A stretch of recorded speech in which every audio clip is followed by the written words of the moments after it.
Let me talk about rumination.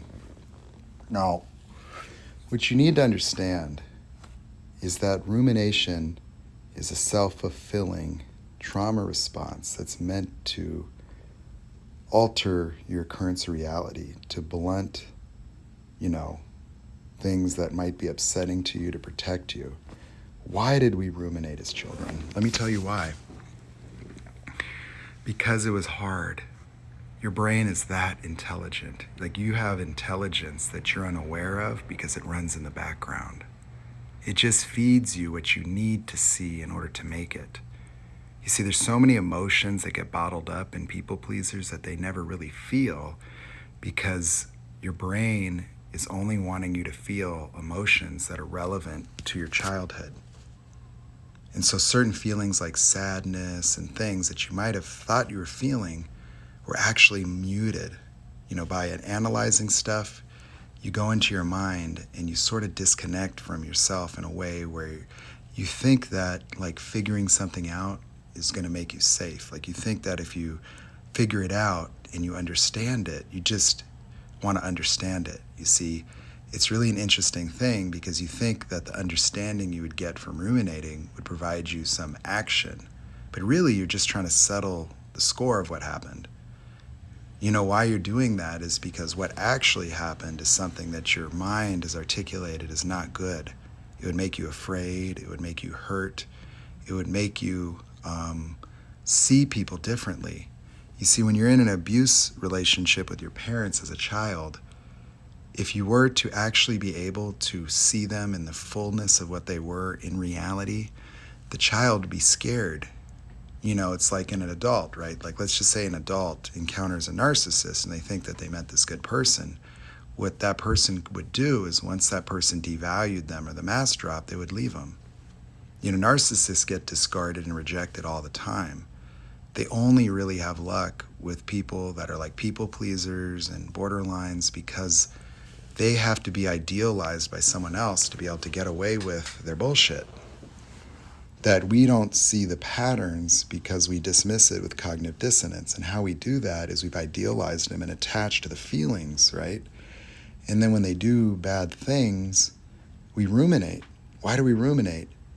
Is to not get as hurt. And so let's say an example, many people keep getting cheated on, right? Cheated on. And so what do you do when someone cheats is a regular person goes, I'm so disappointed in you. How could you do this to me? It's over.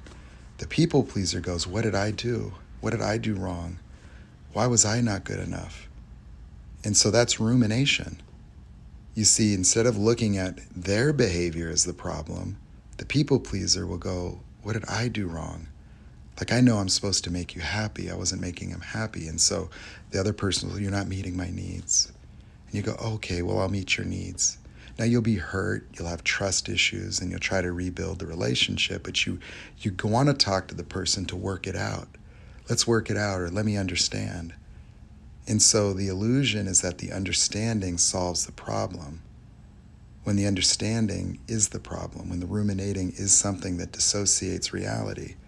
In adulthood, it's a disaster. In childhood, it's necessary. In childhood, you had to do it because you can break up with a boyfriend or girlfriend today, but as a child, could you divorce your parents? No. You were there for 18 years.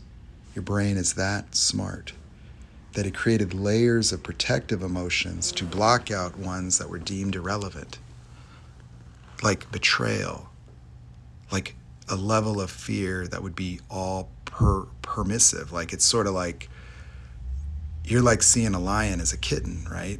And so if you saw a lion, to be scared, you'd always see it, you'd always be scared. But if you can imagine the lion as well, it's not all bad, it purrs, it's nice, it's like a kitten, right? Then you would not be afraid. And so if you're not afraid of your narc parents because you see the good in them and you're imbued with this sense of power, I have this power to help people, I have this power to make a difference. If I can make my mom or dad happy, then they won't hurt me or they'll love me. And so you make love a contingency upon you people-pleasing because it would keep you people-pleasing in order to protect you from abuse. You learn to not say no, you learned it's your fault, You became totally catered to them, and then you lived through validation. They needed to validate you so you would feel safe, so that you would feel loved. But the reason why you had to go for validation is not because you're insecure. It's not because you're insecure. It's not. It's not daddy issues. Okay? It's not daddy issues. It's not all the shit they say. It's not because you're insecure. It's because you had to. Okay? You had to do it. You had to idealize and you had to assume it was your fault, because that's the only way it works with a narcissist. Narcissists are never responsible. Narcissistic parents have to correct you to keep you acting nice, because when you're sad, they tell you there's something wrong with you for being sad, because that makes their idealized family look bad. They can't have sad children. They're good parents. They'll say, "What's wrong with you? I do everything for you. Why are you upset? Why are you crying? Go to your room. You're being bad." And so kids that are like having a temper tantrum or expressing pain from being in this environment, emotions that build up from being in this high tense environment, get shamed and shunned and punished and isolated for showing their emotion. And so here you are as an adult, afraid to show your emotion, being a people pleaser seeking validation, hiding in life and wondering why you're not getting love. It's because love doesn't come from acknowledgement, from validation. It comes from acknowledging who you are. But you see, who you are is hidden. Who you are is, hiding behind the people pleasing, because you're keeping your feelings inside. You don't want people to see those. You'll even disconnect from people. Like if you're sad or down, you won't be comfortable showing that side of you. You have to be nice. You have to be bright. You have to be positive. You convinced everybody that's the way you are. And so you're people-pleasing, doing all that stuff. And what the ruminating does is it allows the reframing of reality, so that instead of seeing the bad parent, what you see is the good parent doing something, and I want to know why they're doing it. I want to know what's wrong with me so I can fix it. Why did daddy do this? Sometimes it's not your fault, but he had a bad day at work, or he was traumatized. He's doing the best he can. And so you think that they're good parents that have some problems, but you try to help them. You want to be the best kid you can be, because that was the only way. That was the only way. And so it's not that you're traumatized. It's not that you're wrong. It's not that you're bad. It's that you became the perfect child to try to survive. And this is how you had to do it. And so the rumination is a way of disconnecting from the truth in order to reframe it so that you wouldn't be emotionally impacted. But you see, it blunts normal emotions. It makes it so you can't see betrayal, so you can't see the nature of that person. You can't really empathize with the narcissist. You project positive things on them so you don't see the bad things, because the bad things would make you scared as a kid. It'd make you want to run away from home. It would make you go, 18 years of this? Hell no, I can't do any more of this. It's too crazy. My parents are fighting. It's scary. I'm scared all the time. They're always yelling. I don't know what to do. And so by understanding it, you tried to figure everybody out, and you would think, if I could just understand, then I would be safe, or I would know what to do as an answer that would help the situation. You became a problem solver. And so many of us become analytical in life, and it has a lot of success.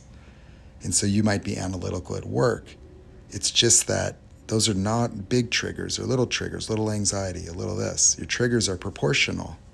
And so you could use your analytical stuff in a very useful way to problem solve, which, imbues you with a sense of necessity or value for being analytical, which is no doubt being analytical is helpful. But as the trigger gets more intense, comes all those other emotions of not good enough and confusion that then make you think it's your fault. And so that's why you can be gaslit and manipulated. That's why they can keep lying to you, is because, as you idealize them, you want to rationalize their behavior, because you're also attached and you want the good feelings you get from them. But this is the only way it seems to be for you. This is the only answer that you have. This is the only way you're supposed to be, because your mind is locked within that reality. And that's why I'm here to help you break out fully.